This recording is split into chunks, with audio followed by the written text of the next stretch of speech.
So working on my Philadelphia Derringer here again, and the primary thing I'm doing here today, and this is my second dry fit video, I'm trying to get the barrel to fit properly.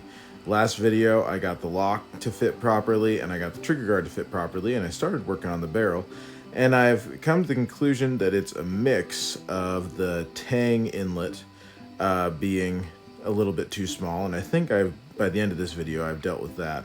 And then the bigger problem is that it seems like the barrel channel doesn't go deep enough. So what I'm doing for most of this video is using files, sandpaper, and then eventually I came to use my knockoff Dremel tool. It's called a Wen, to deepen that barrel channel. And just various methods, various files that I'm trying. Problem with the Wen, as you can see here, is that I don't have quite the right bit for working with wood, and so it burns it. And you saw that in that other time when I held it up, that it kind of burns the wood there. I eventually got to the point where I was mostly satisfied with how the barrel sat in that barrel channel. It's not perfect, as you'll see here in a minute, but I started working on seeing how all the pieces fit together with the hardware installed.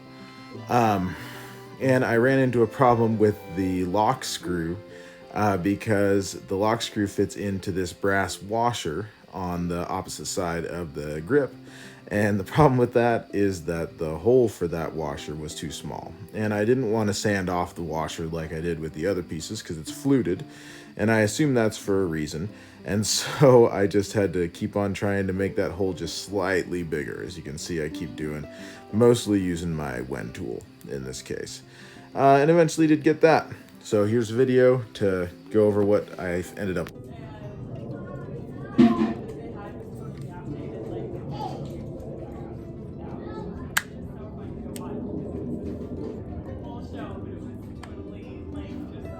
Half cock. You can look at and see there's still a little bit of space there, and I'm not sure if that's acceptable or not. And then there's the washer that I spent so much time trying to make space for. I did manage to get that in there pretty well.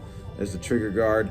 There's no screw for the back, and I had to drill a pilot hole anyway. I didn't want to go get my drill right this minute, but that's pretty good.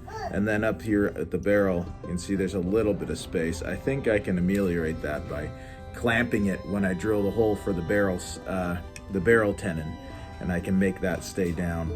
So pretty much together at this point. Also, I have the screw for the back of the lock, but I didn't want to drill a pilot hole right now. So I think it's in pretty good shape at the moment. Looking all right. Now it's the woodwork mostly.